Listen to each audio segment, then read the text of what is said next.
Hoffmann, le cœur de pierre.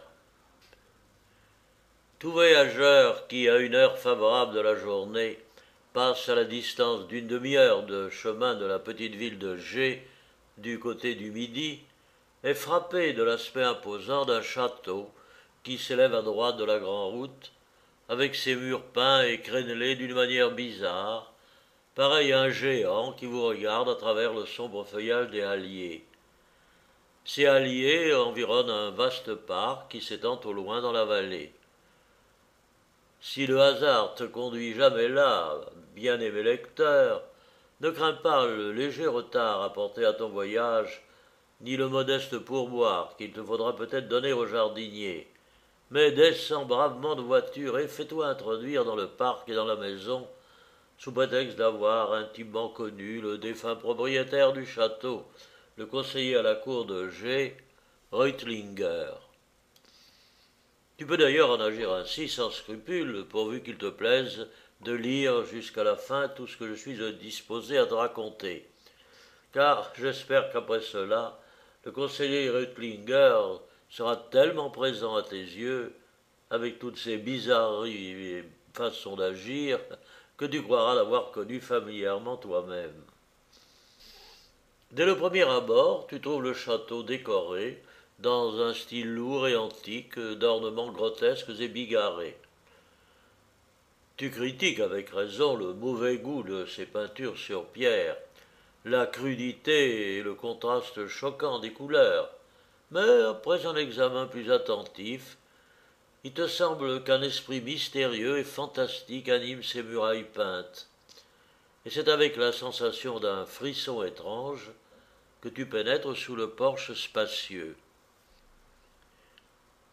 Les champs distincts des parois revêtues d'un enduit imitant le marbre blanc sont couverts d'arabesques coloriées aux couleurs tranchantes, où l'on voit des fleurs, des fruits, des pierres, des figures d'hommes et d'animaux accouplées et entrelacées, de la manière la plus fantasque et dont on croit pouvoir soupçonner vaguement la signification mystérieuse.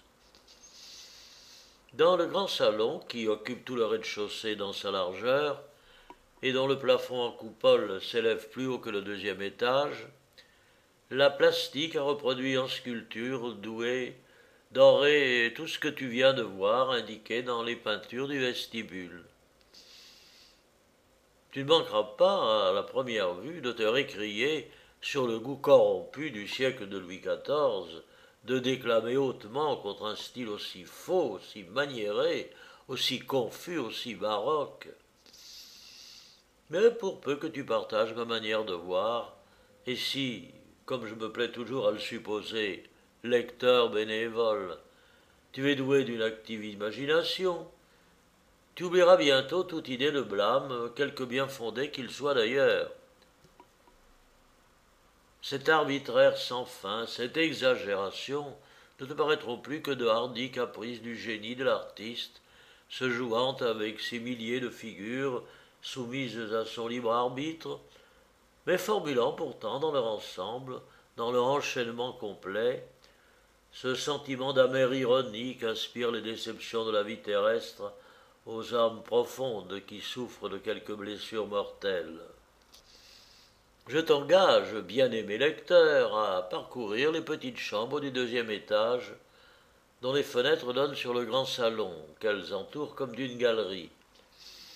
Leur décoration est très simple, mais de loin en loin l'on rencontre des inscriptions allemandes, turques et arabes, qu'on s'étonne de voir ainsi réunies. Tu visiteras ensuite le jardin.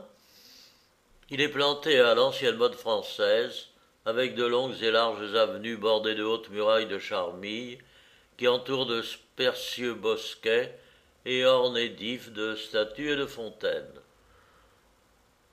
Je ne sais, bien-aimé lecteur, si tu ne ressens pas, comme moi, une impression sérieuse et solennelle à la vue d'un de ces vieux jardins à la française. Mais ne préfères-tu pas un pareil chef-d'œuvre de l'art au ridicule encombrement de mesquinerie qui constitue nos soi-disant jardins anglais, avec des petits ponts, des petits fleuves, des petits temples et des petites grottes? Au bout du jardin, tu entres dans un bois obscur de saules pleureurs, de bouleaux aux branches pendantes et de pins de Weymouth. Le jardinier te fait remarquer que ce petit bois, comme il est aisé de le voir du haut de la maison, a la forme régulière d'un cœur. Au milieu est un pavillon en marbre de Silésie de couleur foncée, bâti en forme de cœur. Tu entres, tu vois le sol revêtu de dalles de marbre blanc, et au milieu un cœur de grandeur naturelle.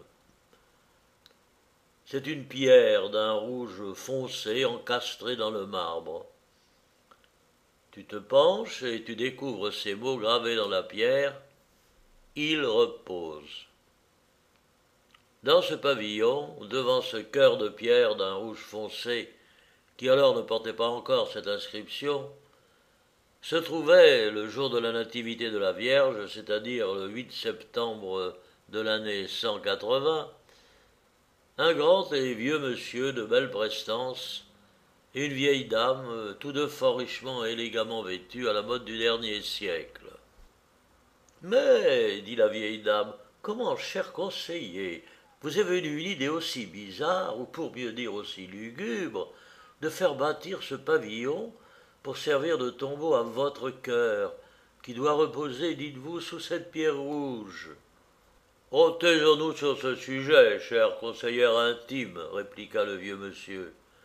Appelez la fantaisie maladive du lame ulcéré, appelez-le comme vous voudrez, mais sachez que lorsqu'au milieu de cette riche propriété, dont un caprice dérisoire du destin m'a gratifié comme d'un jouet qu'on jette à l'enfant naïf pour lui faire oublier son plus cuisant chagrin, lorsqu'au milieu de cette riche propriété, la mélancolie la plus noire s'empare de moi, lorsque tous les maux que j'ai soufferts reviennent de nouveau m'assaillir, sachez que je trouve alors dans cet asile la consolation et le repos. Les gouttes de mon sang ont ainsi rougi cette pierre, mais elle est restée froide comme glace, et quand elle sera en contact avec mon cœur, elle rafraîchira l'ardeur funeste qui le consume. La vieille dame contempla du regard le plus triste le cœur de pierre, et comme elle se penchait un peu en avant, deux grosses larmes brillantes comme des perles tombèrent sur la pierre rouge. Le vieux monsieur tendit alors la main avec vivacité et saisit celle de la dame. Ses yeux étincelaient d'un feu juvénile, tel qu'apparaît aux lueurs magiques du crépuscule l'admirable perspective d'un riche paysage embelli de fleurs et de verdure. On vit se peindre dans ses regards brûlants toute une époque depuis longtemps passée, pleine d'amour et de bonheur. Julie. Julie, et vous aussi, vous avez pu blesser d'un coup mortel ce pauvre cœur. Ainsi s'écria le vieux monsieur d'une voix à moitié étouffée par la tristesse la plus douloureuse. « Mais ce n'est pas moi, répliqua la vieille dame avec beaucoup de douceur et de tendresse, ce n'est pas moi qu'il faut accuser, Maximilien. N'est-ce pas votre caractère intraitable et vindicatif? N'est-ce pas votre foi déraisonnable à des pressentiments chimériques et aux singulières visions d'une sombre fatalité qui vous a chassé d'auprès de moi, et qui à la fin a dû me contraindre à donner la préférence à cet homme plus doux et plus flexible, qui recherchait ma main en même temps que vous. Ah, Maximilien, vous deviez bien le sentir, combien vous étiez aimé. Mais votre incurable manie de vous tourmenter vous-même ne m'a-t-elle pas fait souffrir aussi jusqu'au dernier excès de l'angoisse et de l'épuisement? Le vieux monsieur interrompit la dame en quittant sa main. « Oh, vous avez raison, madame la conseillère. Il faut que je reste seul. Aucun cœur humain ne doit s'attacher à moi. Tout ce que peuvent l'amitié la plus pure, l'amour le plus dévoué, vient se briser, en effet, contre ce cœur de pierre. »« Combien vous êtes amer, repartit la dame, mais combien vous êtes injuste envers vous-même et envers les autres, Maximilien. Mais qui ne vous connaît pas comme le plus généreux bienfaiteur des malheureux, comme le plus stable, le plus ardent défenseur du bon droit et de l'équité? Mais quel mauvais génie a donc jeté dans votre âme cette horrible défiance qui vous fait soupçonner ruine et malheur dans une parole, dans un regard, même dans la plus futile circonstance, indépendante de toute volonté humaine? Ne partage pas à tout ce qui m'approche l'affection la plus sincère, dit le vieux monsieur, d'une voix adoucie et la larme à l'œil. Mais ce sentiment d'amour déchire mon cœur au lieu de le satisfaire. Ah, poursuivit-il en élevant la voix, il a plu à l'impénétrable providence de me donner doué d'une faculté qui, en me préservant de dangers mortels, me fait souffrir 1000 morts. Semblable au juif errant, je vois sur le front du rebelle Caïn, du méchant hypocrite, le signe de la réprobation éternelle. Je sais lire les secrets présages que le mystérieux esprit de l'univers, le hasard selon nous, sème en se jouant sur notre route comme autant de problèmes à résoudre. Une céleste et charmante vierge nous surveille constamment de ses clairs yeux d'Isis, mais c'est pour saisir violemment de ses griffes de sphinx et précipiter dans l'abîme l'infortuné qui ne devine pas ses énigmes. Toujours ces funestes rêveries, dit la vieille dame. Mais qu'est devenu cet aimable et charmant enfant, le fils de votre frère cadet, que vous avez recueilli il y a quelques années avec tant de bienveillance, et qui semblait ressentir pour vous tant d'amour et de reconnaissance?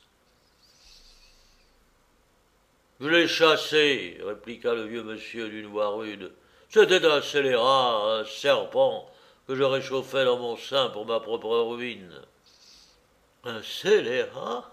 Un enfant de 6 ans? Demanda la dame toute consternée. Oh, vous connaissez l'histoire de mon frère Puinet, poursuivit le vieux monsieur.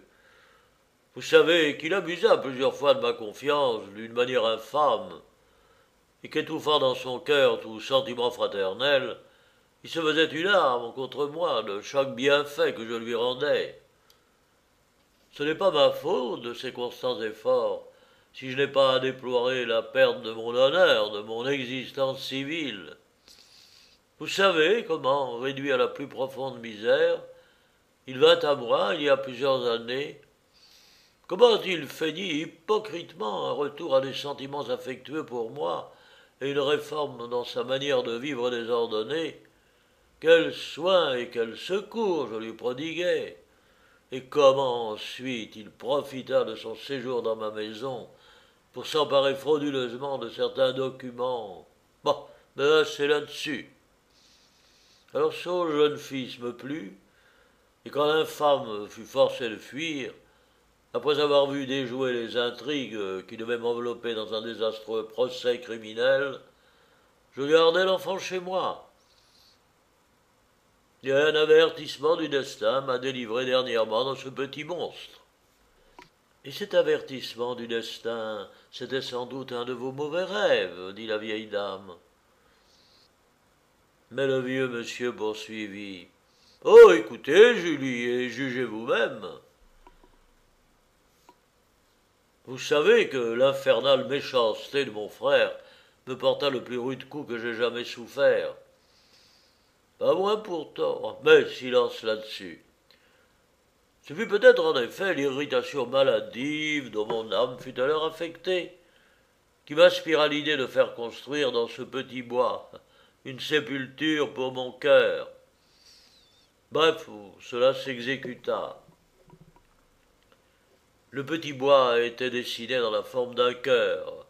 Le pavillon était bâti, et les ouvriers s'occupaient de ce dallage en marbre. Et un jour, en venant visiter leur ouvrage, j'aperçois à quelque distance l'enfant, nommé Max ainsi que moi, qui faisait rouler par terre quelque chose avec 1000 bonds joyeux et de grands éclats de rire. Un sombre pressentiment traversa mon âme. Je m'avance vers l'enfant, et je demeure consterné en voyant que c'était cette pierre rouge, taillée en forme de cœur, qui était dans le pavillon, prête à être mise en place, qu'il avait portée dehors et avec laquelle il jouait ainsi. Mais misérable, m'écriai-je, tu joues avec mon cœur comme a fait ton père. Et comme il s'approchait de moi en pleurant, je le repoussai avec horreur. Mon intendant reçut les ordres nécessaires pour le conduire ailleurs. Et depuis, je ne l'ai jamais revu. Homme affreux, s'écria la vieille dame. Mais le vieux monsieur, s'inclinant poliment, lui dit: les suprêmes arrêts du destin ne s'accordent pas avec les molles délicatesses féminines. Et lui offrant son bras, il la conduisit hors du pavillon et à travers le petit bois dans le jardin. Le vieux monsieur était le conseiller aulique Reutlinger et la vieille dame la conseillère intime Feuerde. Le jardin offrait ce jour-là le spectacle le plus singulièrement remarquable que l'on pût voir. Une nombreuse société de vieux messieurs venus des petites villes voisines, conseillers intimes, conseillers auliques et autres, avec leurs familles, s'y trouvaient rassemblés. Tous, jusqu'aux jeunes gens et aux demoiselles, étaient rigoureusement costumés à la mode de l'année 1760, avec de grandes perruques, des habits galonnés, des frisures pyramidales, des jupes à paniers et ainsi de suite. Ce qui présentait un aspect d'autant plus extraordinaire que tous ces anciens costumes s'alliaient merveilleusement avec le caractère gothique du jardin. Chacun se croyait reporté, comme par l'effet d'un enchantement, à une époque passée depuis longtemps. Cette mascarade était le résultat d'une idée extravagante de Reutlinger. Il avait l'habitude de célébrer tous les 3 ans, dans sa propriété, le jour de la nativité de la Vierge, la fête du vieux temps. Et il y invitait tous ceux qui voulaient y assister, mais sous la condition expresse que chaque convive adopterait pour ce jour-là le costume exact de l'année 1760. Les jeunes gens, pour qui il eût été embarrassant de se procurer de semblables habits, pouvaient librement disposer de la garde-robe bien fournie du conseiller. Il était évident que celui-ci n'avait autre but que de mener joyeuse vie durant les 3 jours consacrés à cette fête, en réminiscence de l'heureux temps de sa jeunesse. Ernest et Willibald se rencontrèrent dans une allée écartée.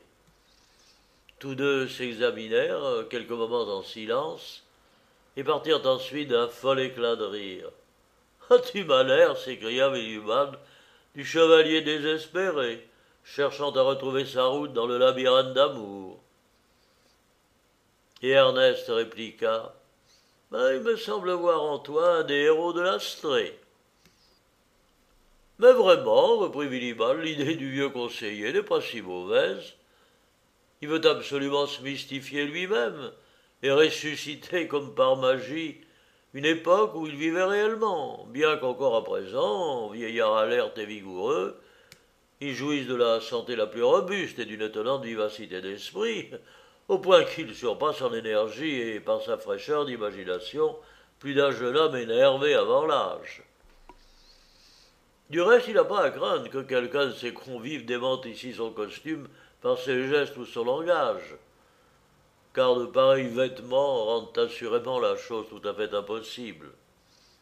Un peu comme nos jeunes dames se dandinent avec grâce et coquetterie dans leurs jupes à corps et à panier, et comme elles jouent à ravir de l'éventail. En vérité, moi-même, sous la perruque qui recouvre ma tête, je me sens inspiré par un esprit tout particulier de courtoisie antique. Et surtout à l'aspect de cette délicieuse enfant, la plus jeune fille du conseiller intime Feuerde, la charmante Julie. Oh, je ne sais ce qui me retient de m'approcher d'elle, de me mettre humblement à genoux en terre et de lui dire catégoriquement: « Charmante Julie, quand donc, en payant de retour l'amour qui me consume depuis si longtemps, vous résoudrez-vous à rendre à mon âme le repos dont elle est altérée? Il est impossible que cette merveilleuse beauté corporelle ne serve de temple qu'à une froide idole de pierre. La pluie creuse le marbre à la longue, un sang impur amollit le diamant. Mais ton cœur ne peut se comparer qu'à l'enclume qui s'endurcit de plus en plus sous les coups répétés des marteaux. Plus mon cœur bat, plus tu deviens insensible. Laisse donc ton regard si touchant se reposer sur moi. Vois déjà comme mon cœur fond au feu de ses rayons. Vois mon âme qui se consume dans l'attente de la rosée rafraîchissante qui penchera ta faveur. Ah, veux-tu me désespérer par ton silence, âme insensible? Mais les rochers inanimés répondent par la voix de leurs échos à la voix qui les interroge. Et tu refuses de m'honorer d'une réponse, moi qu'une douleur inconsolable. Je t'en prie, dit Ernest, en interrompant son ami, qui avait débité tout cela avec les simagrées les plus bouffonnes.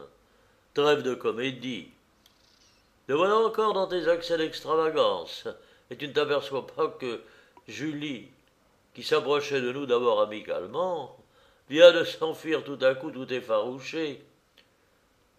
Sur l'apparence, elle croit sans doute, comme ferait tout autre à sa place, que tu te railles d'elle sans pitié. Et c'est ainsi que tu ajoutes à ta réputation d'esprit satirique endiablé. Et c'est ainsi que tu me compromets dans cette société où je suis de nouveau venu. Car déjà, tout le monde chuchote en me lançant un coup d'œil équivoque et avec un sourire aigre-doux. Oh, c'est l'ami de Willibald. Laisse-les dire, répondit Willibald. N'ignore pas que bien des gens, et surtout les jeunes filles de 16 à 17 ans, riches de grandes espérances, m'évitent soigneusement. Mais je connais le but où tous les chemins aboutissent, et je sais aussi que lorsqu'ils y rencontreront, ou plutôt qu'ils n'y trouveront, établis comme dans mon propre domaine, ils seront les premiers à me tendre la main aussi cordialement que possible.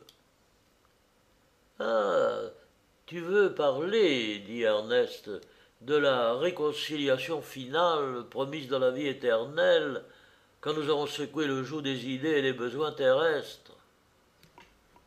Oh, je t'en prie, l'interrompit Willibald. Parlons raison, et ne n'avons pas encore soulevé ces vieilles questions rebattues précisément dans le moment le moins convenable. En effet, que pouvons-nous faire de mieux à cette heure que de nous abandonner à la joyeuse impression des scènes merveilleuses dues à la bizarre imagination de Reutlinger, et dans lesquelles nous voici comme encadrés? Vois-tu là-bas cet arbre dont le vent balance çà et là les énormes fleurs blanches?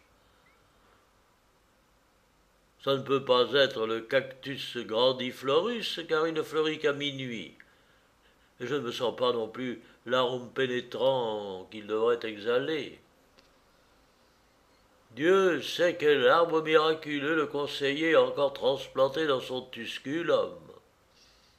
Les amis se dirigèrent de ce côté, et ils ne furent pas médiocrement surpris à la vue d'un massif de sureaux dont les fleurs n'étaient autre chose que des perruques poudrées à blanc suspendues à ses branches, et qui se balançaient de haut en bas avec leurs bourses ou leurs petites queues pendantes, jouets capricieux du vent du sud.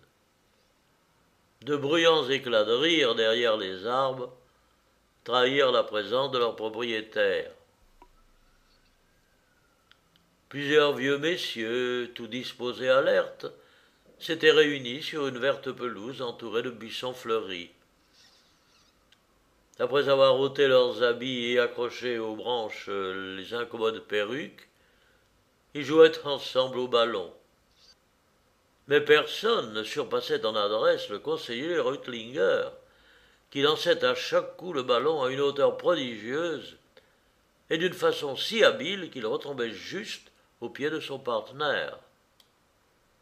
En ce moment, on entendit une musique discordante de fifres aigus, accompagnée de tambours.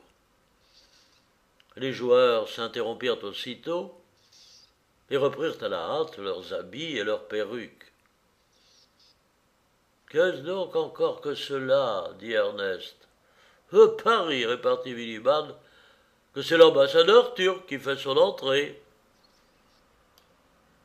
« L'ambassadeur turc » demanda Ernest, tout stupéfait. « Oui, reprit Wilibald, c'est ainsi que j'appelle le baron Dexter, qui réside à G, mais que tu ne connais encore que trop imparfaitement pour apprécier en lui l'un des originaux les plus surprenants qu'il y ait au monde. Il a été autrefois ambassadeur de notre cour à Constantinople, et il aime encore à se mirer, pour ainsi dire, au reflet de cette époque fortunée qui signala le printemps de sa vie. Ses descriptions du palais qu'il occupait à Péra rappellent les magnifiques palais de diamants des 1001 nuits. Et il se vante de posséder, comme le sage roi Salomon, un secret empire sur les puissances occultes de la nature. En effet, ce baron Dexter, malgré ses fanfaronnades et son charlatanisme, a je ne sais quoi de mystique et de surnaturel qui souvent me maîtrise malgré moi, surtout en raison du plaisant contraste que présente son extérieur passablement grotesque. De là, c'est-à-dire de sa manie caractéristique pour les sciences mystérieuses, provient sa liaison intime avec Reutlinger, qui lui-même a donné de corps et âme à ce genre de superstition. Tous deux sont partisans décidés de Mesmer, et ce sont du reste d'étranges visionnaires, chacun dans leur genre. Pendant cette conversation, les deux amis étaient arrivés jusqu'à la grande grille du parc par laquelle l'ambassadeur turc entrait effectivement.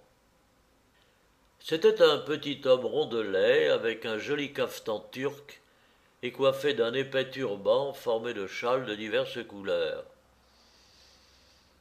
Mais il n'avait pu déroger à ses habitudes jusqu'à se séparer de sa perruque à marteau et à bourse plate, et il avait aussi gardé, par nécessité, à cause de sa goutte, ses bottes de castor fourré, ce qui altérait assez grièvement la couleur orientale de son costume. Les gens de sa suite, ceux-là même qui faisaient cet abominable charivari, et en qui Wilibald reconnut, malgré leur travestissement, les laquais et le cuisinier d'Esther, étaient noircis de suie pour figurer des esclaves africains, et ils portaient des bonnets pointus de papier peint, ressemblant assez à des San Benito, ce qui produisait l'effet le plus plaisant. L'ambassadeur turc donnait le bras à un vieil officier que, d'après son costume, on pouvait croire nouvellement ressuscité sur quelque champ de bataille de la guerre de 7 ans. C'était le général de Rixendorf, commandant de la ville de G, qui, pour complaire aux conseillers, avait endossé ce jour-là, ainsi que ses officiers, cet ancien uniforme. « Salam alek » dit Reutlingen en donnant l'accolade au baron Exter, qui ôta son turban et le remit ensuite sur sa perruque, après avoir essuyé la sueur de son front avec un foulard des Indes orientales. En ce moment, on vit s'agiter entre les branches d'un grand cerisier quelque chose d'étincelant qu'Ernest contemplait depuis longtemps sans pouvoir en discerner clairement la nature. C'était tout bonnement le conseiller intime de commerce Archer, vêtu d'un habit de cérémonie en brocart d'or, avec des culottes semblables et une veste de drap d'argent semée de fleurs bleues. Il écarta les branches du cerisier et, avec assez de prestesse pour son âge, descendit par une échelle appuyée contre l'arbre, en chantant, ou plutôt en sifflant, d'une voix glapissante « Ah que vedo, oh Dio, que sento !» et il courut se jeter dans les bras de l'ambassadeur turc. Le conseiller de commerce avait passé sa jeunesse en Italie. Il était amateur passionné de musique, et il avait encore la prétention, grâce à un fausset aigu usé depuis longtemps, de chanter à l'égal de Farinelli. Oh, j'ai vu, dit Willibald à Ernest, Monsieur Archer se bourrer les poches de cerises dont il compte faire hommage aux dames avec l'accompagnement de quelques nouveaux madrigals sentimentalement récités. Mais comme il porte à l'instant du grand Frédéric à même sa poche son tabac d'Espagne sans tabatière, il ne recueillera de sa galanterie que des regards courroucés et des refus dédaigneux. Partout, l'ambassadeur turc, ainsi que le héros de la guerre de 7 ans, avait été accueilli avec des transports de satisfaction. Juliette Fuerd s'approcha du guerrier, et après s'être inclinée devant lui avec une humilité filiale, elle voulut lui baiser la main. Mais l'ambassadeur s'élança vivement entre eux en s'écriant « Oh, folie, extravagance !» Puis il embrassa la jeune fille avec effusion. Et à cette occasion marcha très rudement, par mégarde, sur les pieds du conseiller Archer, qui ne fit cependant entendre qu'un léger miaulement de douleur. Cependant, Exter entraîna avec lui Julie à l'écart. On le vit alors s'exprimer, gesticuler avec feu, ôter son turban, le remettre, l'ôter encore, et ainsi de suite. Bien, que se passe-t-il donc entre le vieux baron et la jeune demoiselle demanda Ernest. En effet, répliqua Willibald, il paraît que c'est une affaire importante, car ou bien qu'Exter soit le parrain de la jeune fille et qu'il l'aime à la folie, il n'a pourtant pas l'habitude de se sauver si vite avec elle, loin de la société. En ce moment, l'ambassadeur turc parut s'arrêter tout court. Il étendit son bras droit en avant et cria d'une voix qui retentit dans tout le jardin « Apporte !»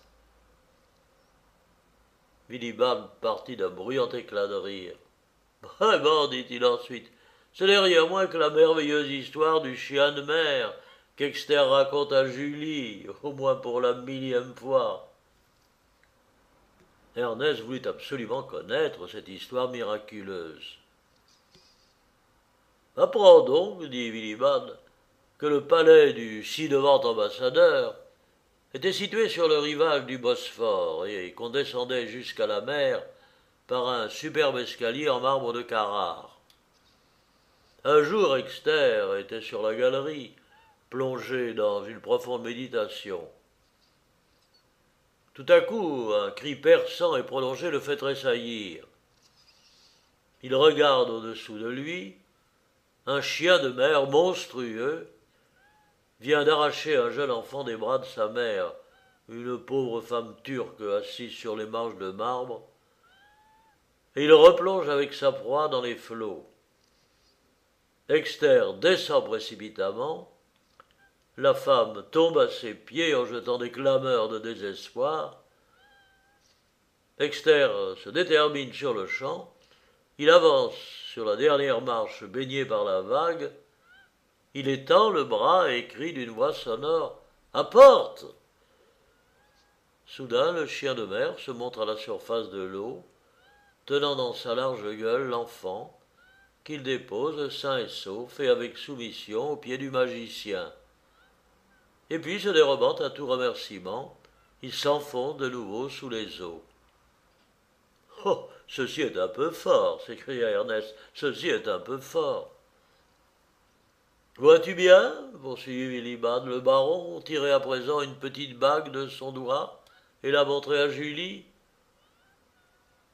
Toute belle action a sa récompense. » Exter, non content d'avoir sauvé l'enfant de la femme turque, la gratifia encore en apprenant que son mari, pauvre portefaix, parvenait à peine à gagner leur pain de chaque jour, de quelques joyaux et de quelques pièces d'or.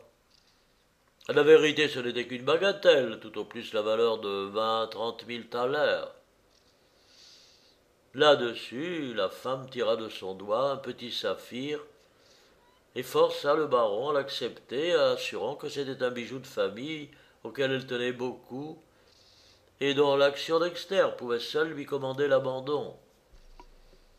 Exter prit l'anneau, qui lui semblait d'une mince valeur, et il ne fut pas médiocrement étonné lorsqu'il reconnut plus tard, à l'aide de caractères arabes presque imperceptibles gravés alentour, qu'il portait au doigt le sceau du grand Ali, qui lui sert maintenant quelquefois à tirer à lui les colombes sacrées de Mahomet, avec lesquelles il s'entretient.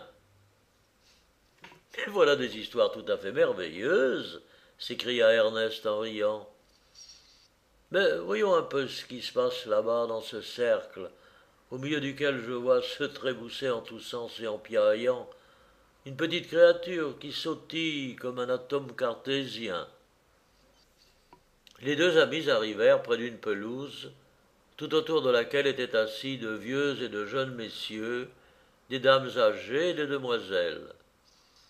Et au milieu du cercle, une petite femme en costume bariolé, haute de 4 pieds tout au plus, et avec une petite tête en boule d'une grosseur disproportionnée, sautait et gambatait en faisant claquer ses petits doigts et en chantant d'une voix grêle et criarde « Amenez vos troupeaux, bergères !»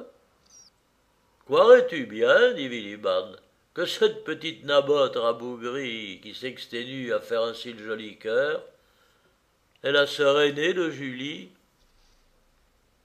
Tu vois qu'elle appartient malheureusement à ces femmes disgraciées, qu'une nature marâtre semble avoir pris plaisir à mystifier avec la plus cruelle ironie.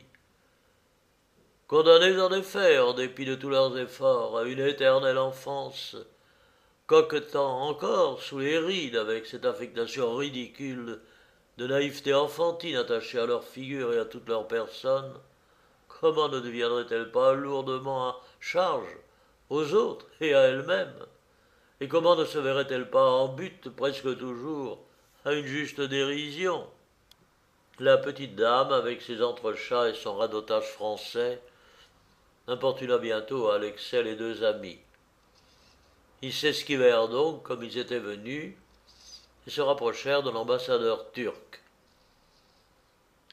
Celui-ci les conduisit dans le salon où l'on faisait les préparatifs du concert qu'on devait exécuter dans la soirée, et le soleil était déjà près de se coucher. Le piano d'Österlein fut ouvert, et l'on mit en place les pupitres destinés à chaque musicien. La société se rassembla peu à peu. On servit des rafraîchissements et du thé dans de la vieille porcelaine de Saxe. Puis Reutliger saisit un violon et exécuta avec une rare habileté une sonate de Corelli que le général Rixendorf accompagna sur le piano et le conseiller Archer sur le théorbe avec un talent digne de sa réputation. Ensuite, la conseillère intime Ford chanta une grande scène italienne d'Anfossi avec une expression touchante et une supériorité de méthode qui triompha de sa voix chevrotante et inégale. Dans le regard inspiré de Reutlinger éclataient la joie et l'enthousiasme d'une jeunesse, hélas, bien loin de lui. L'adagio était fini. Rixendorf donnait le signal de l'allegro, lorsque la porte du salon s'ouvrit tout à coup brusquement, et un jeune homme bien vêtu et de jolie tournure s'y précipita, tout troublé, hors d'haleine, et se jeta aux pieds de Rixendorf en s'écriant d'une voix entrecoupée « Oh, monsieur le général, vous m'avez sauvé, vous seul, tout va bien, tout va bien. Oh, mon Dieu, comment donc pourrais-je vous remercier ?» Le général paraissait embarrassé. Il releva doucement le jeune homme, et il le conduisit dans le jardin en cherchant à calmer ses transports. Cette scène avait causé une surprise générale.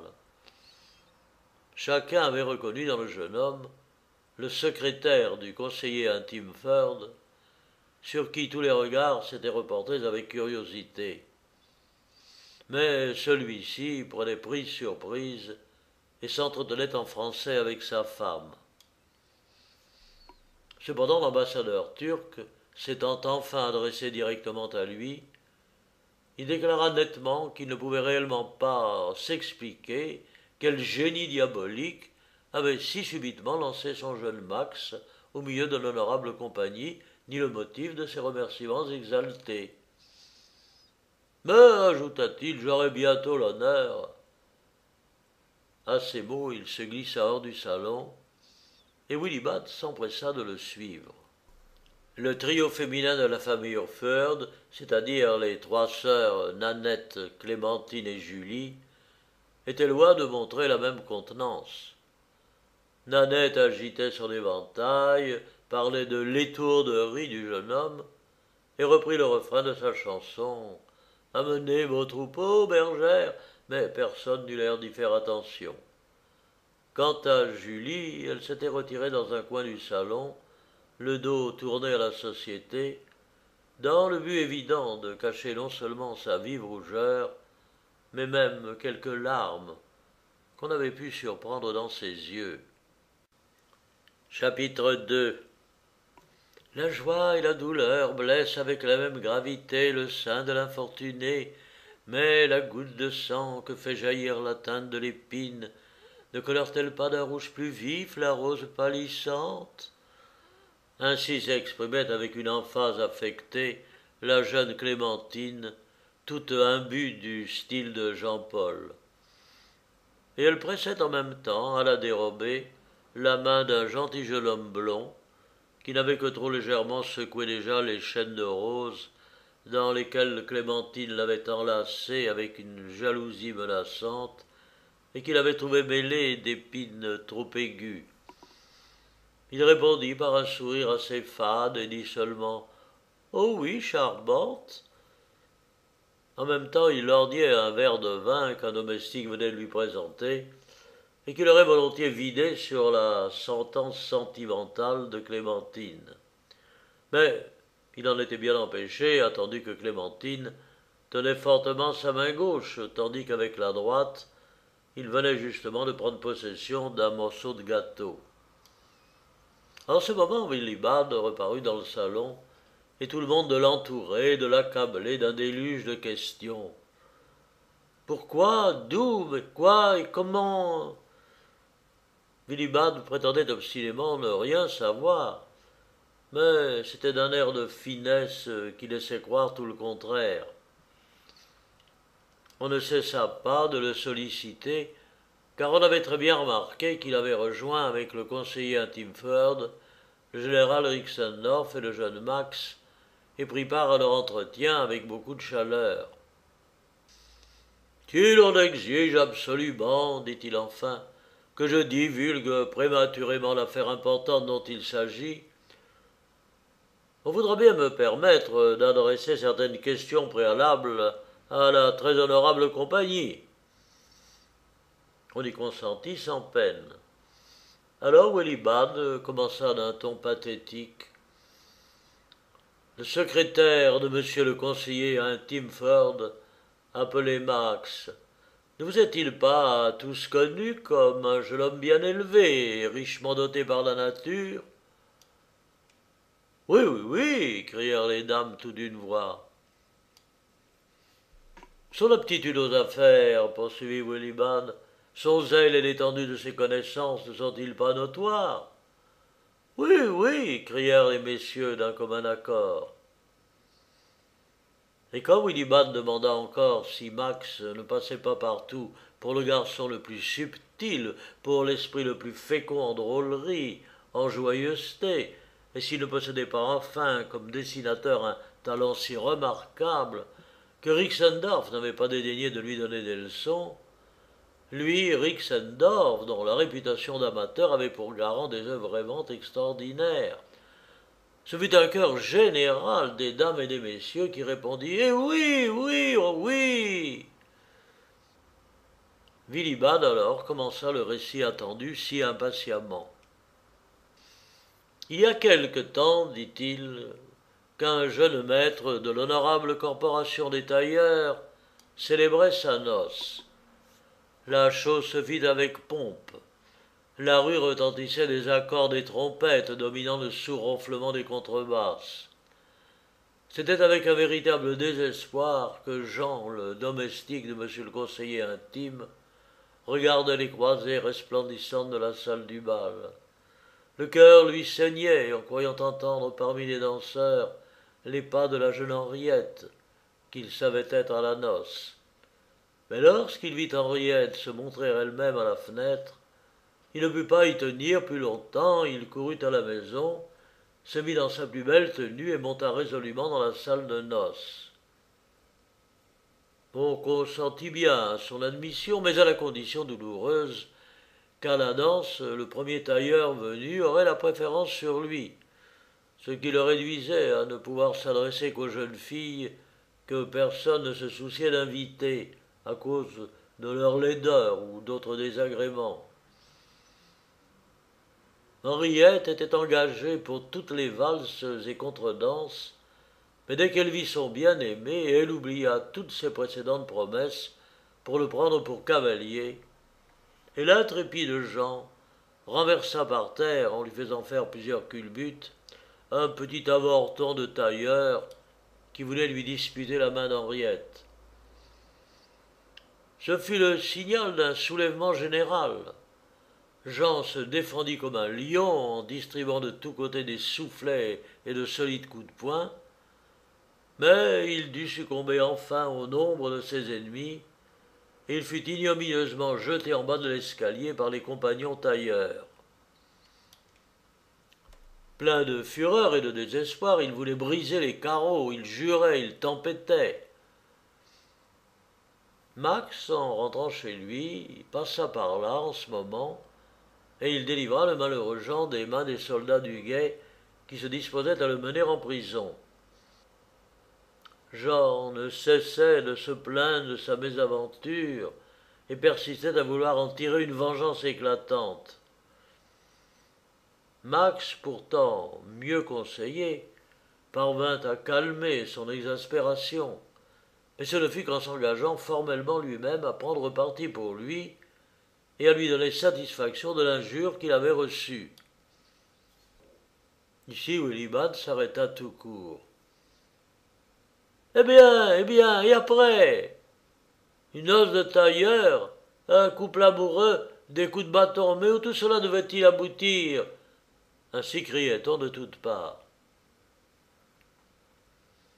Permettez-moi, reprit Willibald, de faire observer à l'honorable assemblée, ainsi que l'expose le célèbre Weber Zettel, que dans cette comédie de Jean et d'Henriette, il se rend compte des choses qui flatteront peu le goût du public, et qu'il pourrait même bien arriver que certaines convenances s'y trouvassent blessées. Bon, vous saurez bien arranger cela, cher monsieur Willibald, dit la vieille conseillère du chapitre de Crane en lui frappant sur l'épaule. Quant à moi, vous savez, je puis entendre bien des choses. Le secrétaire Max, poursuivit donc Willibald, s'assit l'autre jour à son bureau, prit une belle et grande feuille de papier vélin, un crayon et de l'encre de Chine, et dessina, avec la vérité d'imitation la plus parfaite, un grand et superbe bouc. Il n'est point de physionomiste qui n'eût trouvé dans les traits expressifs de ce merveilleux animal un riche et curieux sujet d'étude. Il y avait dans le regard de ses yeux spirituels je ne sais quelle vivacité énergique, bien que les contours de son museau barbu parussent plissés par une espèce de contraction musculaire qui témoignait d'une souffrance intérieure très aiguë. En effet, le bon bouc était occupé à mettre au monde, par une voie fort naturelle, mais avec de douloureux efforts, une foule de tout petits tailleurs mignons et charmants, armés de ciseaux et de carreaux, et dont l'activité vitale se déployait dans leurs postures grotesques et variées. Au bas du dessin étaient écrits des vers que j'ai malheureusement oubliés. Cependant, si je ne me trompe, le premier disait « Mais qu'est-ce que donc que le bouc a manger. Je puis certifier du reste que cet étrange bouc... Ah, assez, assez, s'écrièrent les dames. Laissez là cette vilaine bête. Parlez de Max, c'est de Max que nous voulons savoir. Le susdit Max, reprit Willibald, donna le dessin complètement terminé et d'un effet saisissant au vindicatif Jean, qui alla aussitôt adroitement le placarder sur la porte de l'auberge des tailleurs, où pendant tout un jour il fut l'objet de la curiosité des passants et servit de texte à 1000 plaisanteries. Les policiers des rues attroupées lançaient leurs bonnets en l'air avec des transports de joie et se mettaient à danser autour de chaque tailleur qui passait, en chantant et en criant de tous leurs poumons « Et qu'a donc mangé le bouc ?» Ce ne peut être que Max, le secrétaire du conseiller intime, qui a fait ce dessin, disaient les peintres. Ce ne peut être que Max, le secrétaire du conseiller intime, qui a écrit ces vers, s'écriaient les maîtres d'écriture. Bref, lorsque l'honorable corporation des tailleurs eut recueilli toutes les informations nécessaires, Max fut dénoncé au magistrat comme l'auteur de la caricature. Et comme il ne pouvait guère compter sur le succès d'une délégation, il se voyait menacé d'une incarcération peu agréable. Il courut alors tout désespéré chez son protecteur, le général Rixendorf. Il avait déjà consulté vainement 20 avocats. Tous avaient froncé le sourcil, hoché la tête, et parlait d'un système de dénégation opiniâtre, expédient qui répugnait beaucoup à l'honnête Max. Le général lui dit au contraire « Tu as fait une sottise, mon cher enfant. Ça sera pas les avocats qui te sauveront, ce sera moi. Et seulement parce que j'ai reconnu dans ton tableau un dessin correct et un véritable esprit de composition. Debout comme figure principale a de l'expression et du caractère. J'ai remarqué aussi les tailleurs déjà couchés par terre qui présentent à l'œil un groupe de formes pyramidales très heureux et riches sans confusion. Tu as aussi fort bien traité la figure principale du groupe inférieur, le tailleur qui travaille à se dégager avec tous les signes d'une douleur insupportable. Il y a du Laocoon dans l'expression de souffrance peinte sur ses traits. Je te félicite encore de la manière naturelle dont sont représentés ceux qui tombent. Non du ciel, il est vrai. Mais raccourcis, trop hardis, sont très adroitement dissimulés au moyen des carreaux. Ton imagination enfin t'a bien servi pour pas dans la pénible attente de nouveaux enfantements. Mais les dames commencèrent à murmurer avec impatience, et le conseiller à l'habit de brocart murmura « Mais le procès de Max, le procès, mon cher ami !» Cependant, ne le prends pas en mauvaise part, dit le général, ainsi continua Willibald. L'idée de ce tableau ne t'appartient pas, elle est très ancienne, mais c'est précisément ce qui doit te sauver.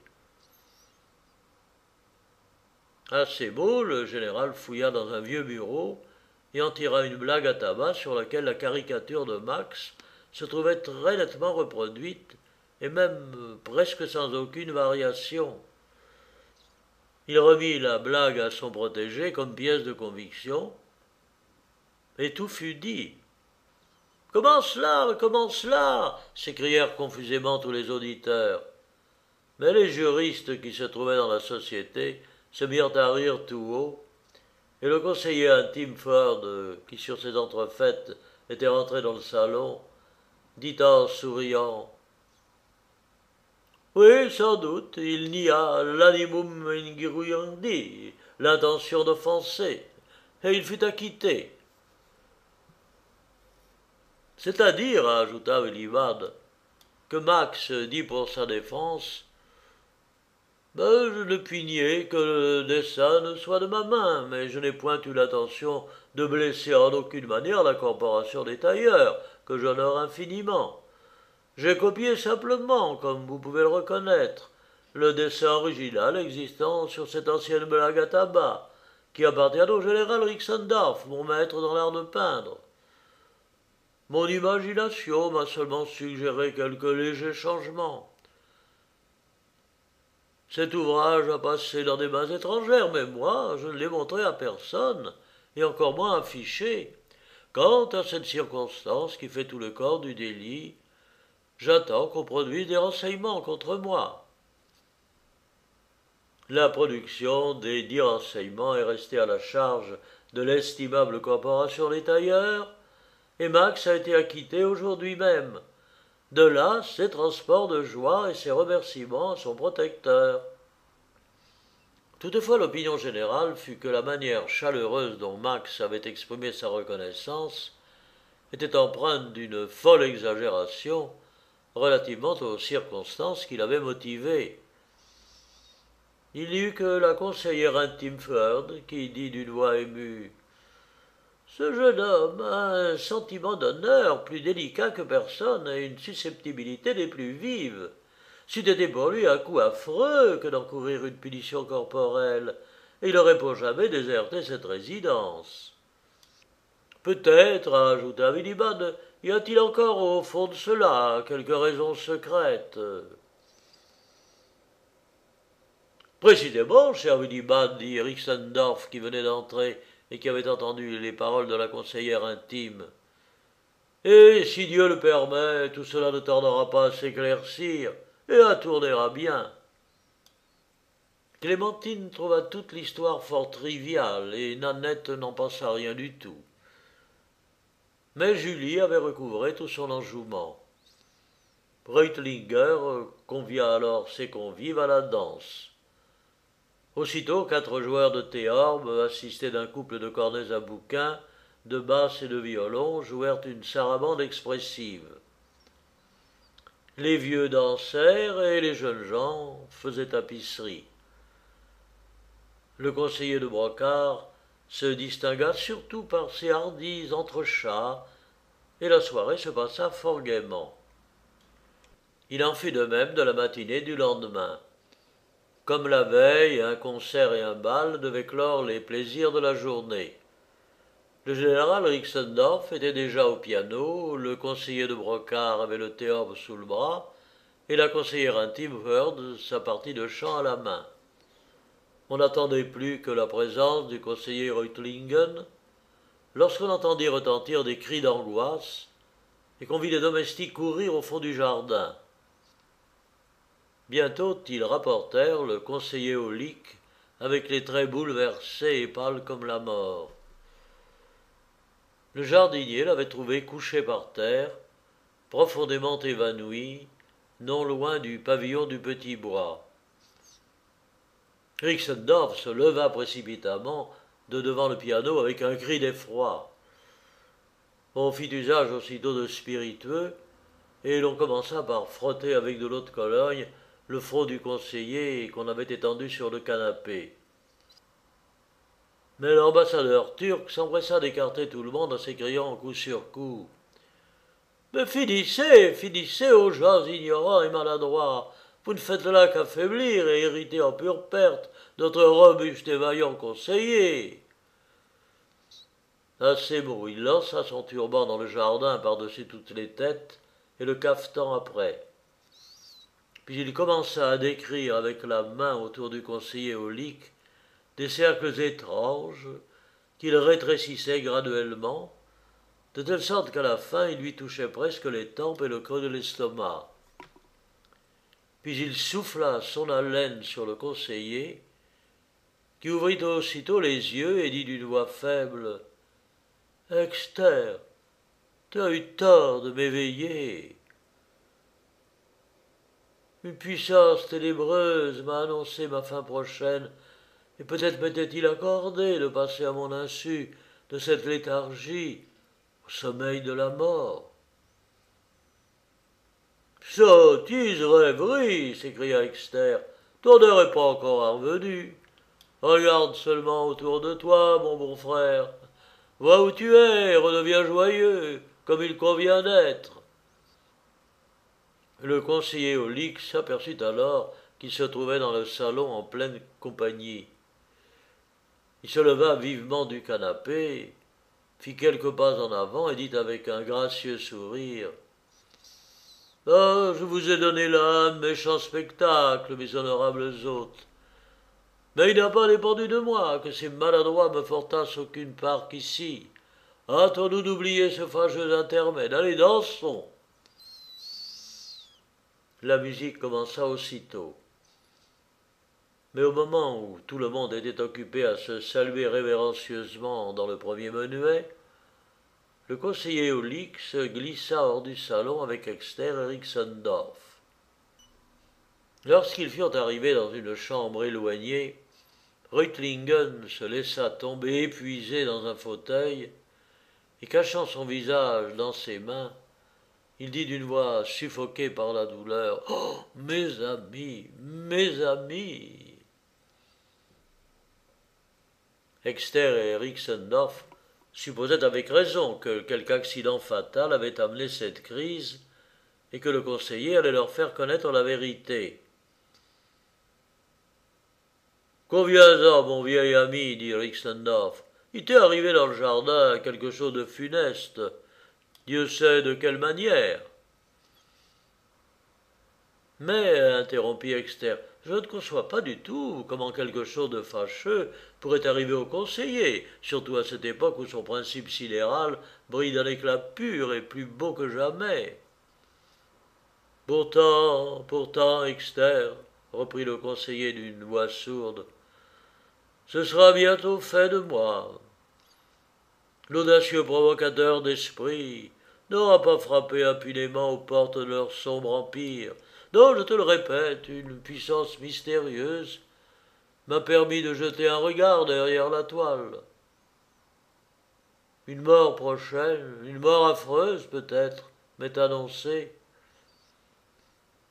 Mais dis-moi donc ce qui t'est arrivé, répéta Rixendorf avec impatience. Je parie que tout se réduit à un rêve de ton imagination.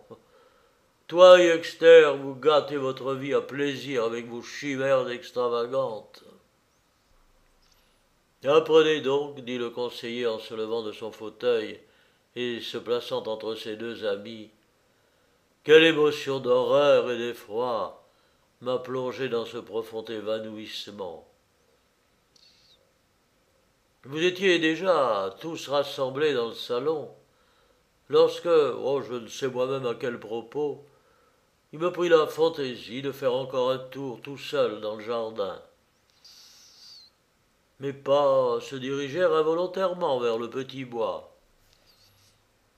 Là, il me sembla tout à coup entendre un léger frôlement et le sourd murmure d'une voix plaintive. Les sons semblaient venir du pavillon. Je m'approche, la porte du pavillon est ouverte, et j'aperçois moi-même, oui, moi en personne, mais tel que j'étais il y a 30 ans, avec le même habit que je portais dans ce jour de funeste mémoire, où je songeais à me soustraire au plus amer désespoir en mettant fin à une vie misérable, lorsque Julie m'apparut comme un ange de lumière dans sa parure nuptiale. C'était le jour de son mariage. Eh bien, mon image, moi, mon propre individu, était agenouillé dans le pavillon devant le cœur rouge et murmurait en frappant dessus de manière à lui faire rendre un son creux. Jamais, jamais tu ne pourras donc t'attendrir, cœur de pierre. Je demeurai stupéfait, immobile. Un frisson mortel vint glacer mes veines. Et soudain, j'aperçois Julie, dans tout l'éclat de sa parure nuptiale, rayonnante de fraîcheur et de beauté, qui s'avance sous les arbres et qui tend les bras vers mon image, cet autre moi, plus jeune de 30 ans, avec l'expression de la plus vive tendresse. Je tombais sans connaissance. Le conseiller, à ces mots, retomba encore à demi évanoui dans le fauteuil. Mais Rixendorf saisit ses deux mains, les secoua, et lui cria d'une voix forte: « Quoi? C'est là tout ce que tu as vu, mon ami? Tu n'as vu que cela, rien que cela? Nous ferons une décharge de tes canons japonais en signe de victoire. Quant à ta mort prochaine, quant à l'apparition de ton sosie, mais c'est rien, rien du tout. Tu vivras encore longtemps sur cette terre, et j'espère te guérir de tes mauvais rêves en te montrant leur peu de réalité. » En même temps, Rixendorf se précipita hors de la chambre plus vite que son âge ne semblait devoir le permettre. Il était douteux que le conseiller eût entendu les paroles de Rixendorf, car il était encore abattu et les yeux fermés. Exter se promenait à grands pas de long en large. Il fronçait le sourcil et disait avec humeur: « Ben, je parie que cet homme songe encore à expliquer tout cela d'une manière naturelle. Mais il n'y parviendra pas aisément, n'est-il pas vrai, cher conseiller? Nous nous connaissons aux apparitions.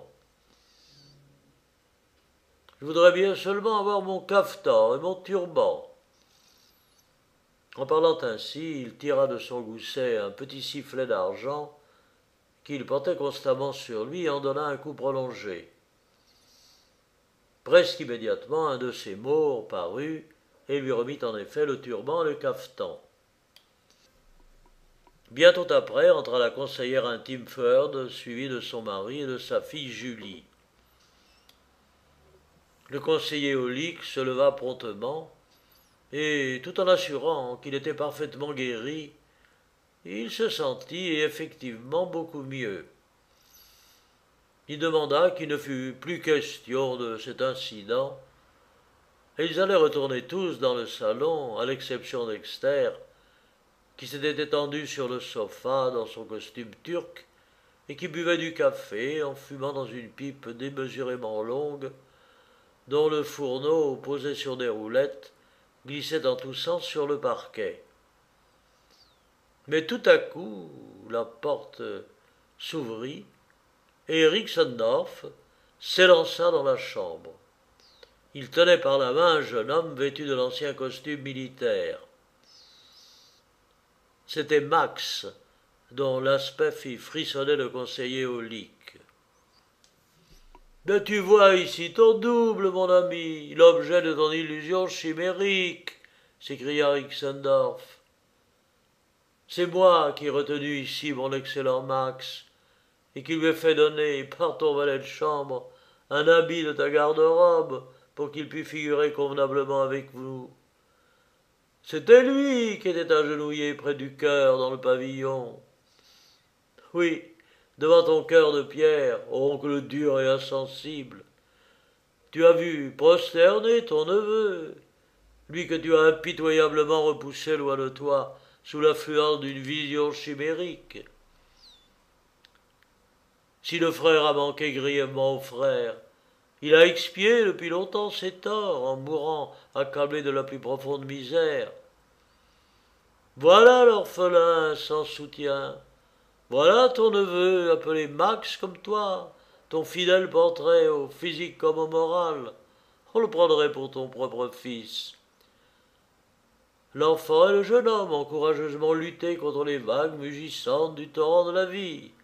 Allons, fais-lui bon accueil, que ce cœur inflexible s'attendrisse, tends-lui une main bienfaisante, pour qu'il ait au moins un appui, si le malheur déchaînait sur lui de trop violentes tempêtes. » Le jeune homme, avec une contenance humble et respectueuse, des larmes brûlantes dans les yeux, s'était approché du conseiller. Celui-ci était là, pâle comme un spectre, les yeux étincelants, la tête rejetée orgueilleusement en arrière, muet et glacé. Mais quand le jeune homme voulut prendre sa main, il recula de 2 pas avec un geste de répulsion, et il s'écria d'une voix terrible: « Traître, viens-tu ici pour m'assassiner, Allez, va-t'en. Fuis loin de moi, oui, tu me fais un jouet de mon cœur, de moi-même. Et toi aussi, Rixendorf, tu prêtes tes mains à la puérile comédie dont on cherche à me rendre le dupe. Va-t'en, te dis-je. Fuis loin d'ici, loin de mes yeux, toi qui es né pour ma perte, toi le fils du plus infâme seigneur. Mais arrête, s'écria soudain Max, dont les yeux lançaient des éclairs de colère et de désespoir. Arrête, ongle dénaturé, frère barbare et impitoyable, toi qui as accumulé de prétendus griefs contre mon pauvre malheureux père, qui eut à se reprocher peut-être un excès de légèreté, mais qui ne conçut jamais la pensée d'un crime, toi qui as provoqué sur sa tête l'opprobre et le déshonneur. Ô malheureux fou que j'étais d'avoir pu croire un seul moment que je parviendrais jamais à émouvoir ce cœur de pierre, et à réparer à tes yeux les torts de mon père en t'entourant d'affection et de dévouement. C'est abandonné de tout le monde, sur le grabat de la misère, mais pressé dans les bras d'un fils désolé, que mon père a terminé sa triste existence. Eh bien, Max, me dit-il, fais un acte de vertu. Réconcilie à ma mémoire un frère implacable. Deviens son fils. Telles furent les dernières paroles qu'il prononça. Mais tu me repousses, comme tu repousses tout ce qui s'approche de toi avec amour et dévouement, tandis que tu te laisses mystifier par des hallucinations absurdes et diaboliques. Eh bien, meurs donc seul et délaissé, que de cupides valets guettent incessamment ton heure dernière et se partagent tes dépouilles, avant même que tes yeux, fatigués de la vie, ne soient entièrement clos. Au lieu des soupirs plaintifs, des regrets sincères de ceux qui voulaient adoucir par leur amour le reste de ta vie, que tu entends en mourant les rires moqueurs, les insolentes plaisanteries des mercenaires dont tu auras vainement acheté les soins à prix d'or. Jamais, jamais, tu ne me reverras plus. Le jeune homme allait se précipiter dehors, quand il vit Julie, prête à tomber par terre, et poussant de douloureux sanglots.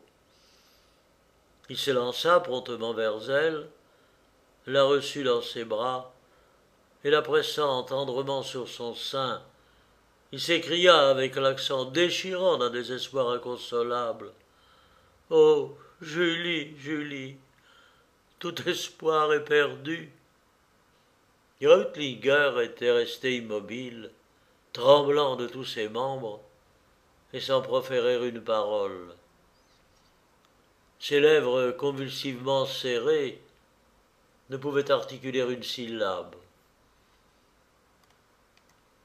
Mais lorsqu'il aperçut Julie dans les bras de Max, il poussa des cris violents comme un insensé.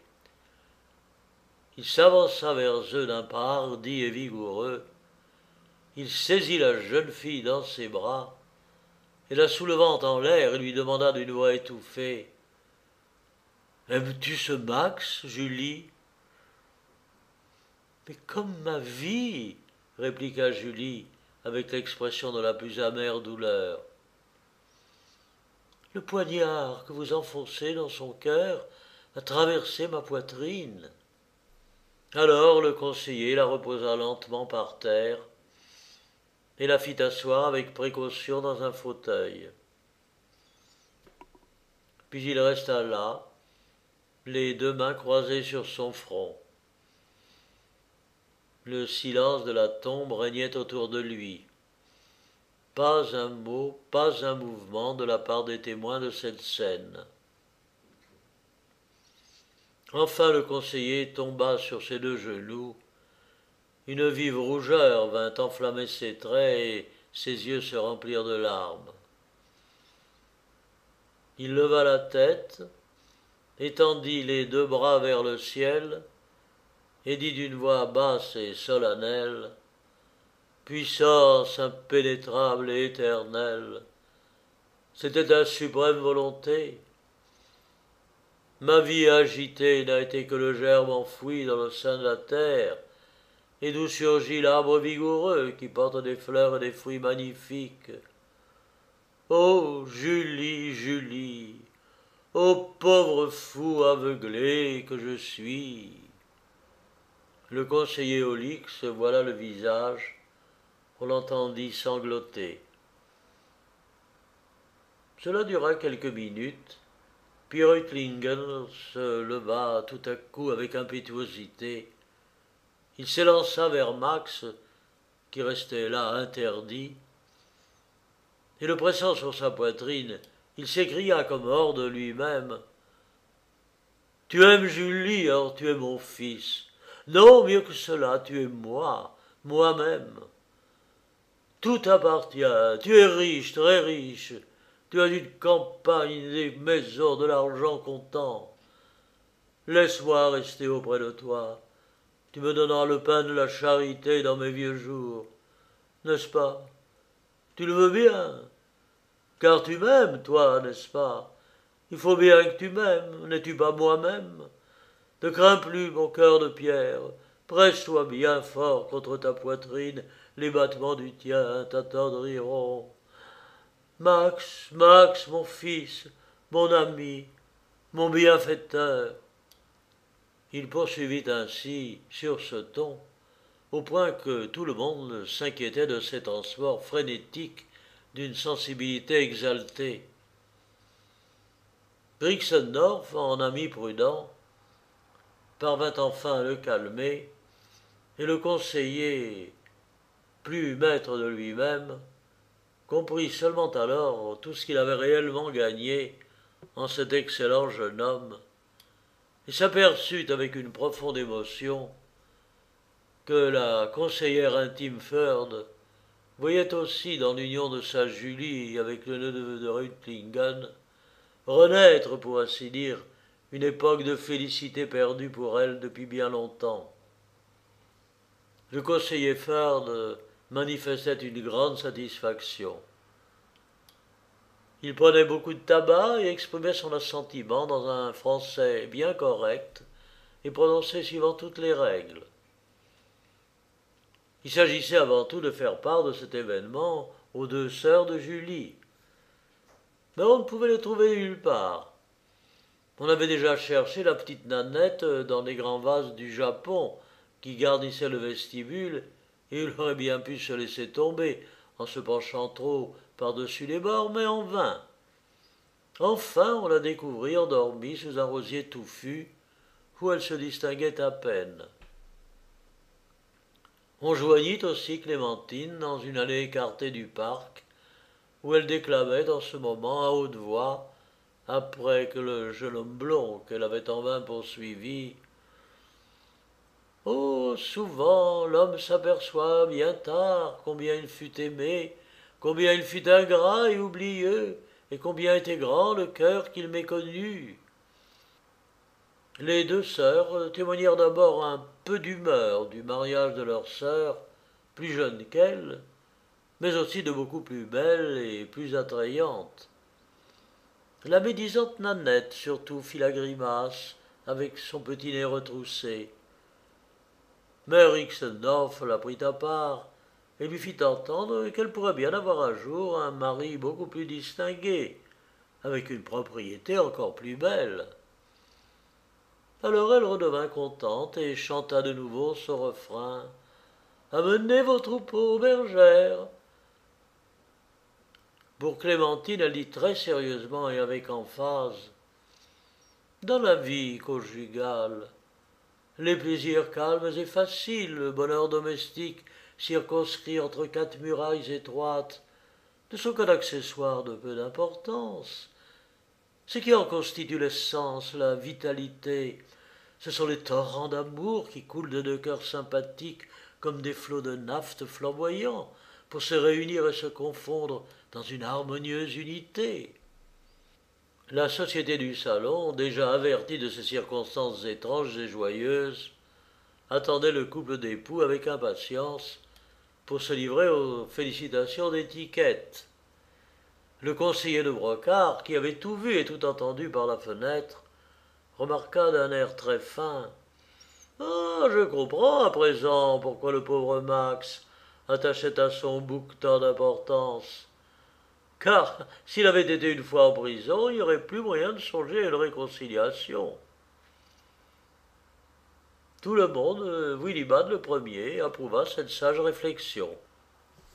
Comme les principaux acteurs de notre histoire allaient donc quitter la chambre pour entrer au salon, l'ambassadeur turc, qui était resté si longtemps silencieux sur le sofa, et qui n'avait témoigné de sa participation à tout cela qu'en faisant glisser sa pipe dans tous les sens avec les grimaces les plus étranges, se leva subitement comme un fou et se précipita entre les deux fiancés. Quoi s'écria-t-il. S'épouser tout de suite? Conclure ce mariage ainsi, à l'improviste? Je rends justice à tes talents, Max, à ton zèle laborieux. Mais tu n'es qu'un apprenti dans la vie, sans expérience, sans acquis, sans usage du monde. Tu marches les pieds en dedans et tu es incivil dans ton langage, comme je l'ai remarqué tout à l'heure lorsque tu as tutoyé ton oncle, le conseiller Oli Kreutingen. Allô, mon garçon, il faut courir le monde. À Constantinople, là, tu apprendras tout ce qu'il faut savoir dans la vie, et à ton retour, tu épouseras à ton aise cette charmante et jolie enfant, ma chère Juliette. Tout le monde parut fort surpris de ce conseil d'Exter. Mais celui-ci prit le conseiller au lit à part. Tous deux se placèrent en face l'un de l'autre, se mirent mutuellement les mains sur les épaules et échangèrent quelques mots arabes. Puis Reutingen s'approcha de Max, lui prit la main et lui dit très doucement et amicalement: Mon cher et bon fils Max, mon ami, fais-moi ce plaisir, va à Constantinople. Cela peut demander 6 mois tout au plus, et ensuite nous ferons joyeusement la noce ici. Malgré toutes les protestations de sa fiancée, Max dut partir pour Constantinople. Maintenant, bien-aimé lecteur, je pourrais bien à propos terminer là mon récit, car tu peux aisément imaginer qu'après être revenu de Constantinople, où il avait vu la marche de marbre sur laquelle le chien de mer avait déposé l'enfant devant Exter, ainsi que beaucoup d'autres choses remarquables, Max se maria sans obstacle avec Julie. Et tes exigences ne vont pas sans doute jusqu'à vouloir savoir quelle était la parure de la mariée et combien d'enfants l'heureux couple a procréé jusqu'à ce jour. Il ne me reste qu'une seule chose à ajouter, c'est que le jour de la nativité de la Vierge de l'année 1800, Max et Julie étaient agenouillés en face l'un de l'autre, près du cœur du pavillon. D'abondantes larmes coulaient de leurs yeux sur cette froide pierre, car elles recouvraient alors le cœur hélas trop cruellement ulcéré du bon conseiller Aulic. Non pour imiter le cénotaphe de Lord Orion, mais parce que rien ne pouvait mieux résumer la vie et les souffrances de son pauvre oncle, Max avait de sa propre main gravé ces mots dans la pierre: Il repose.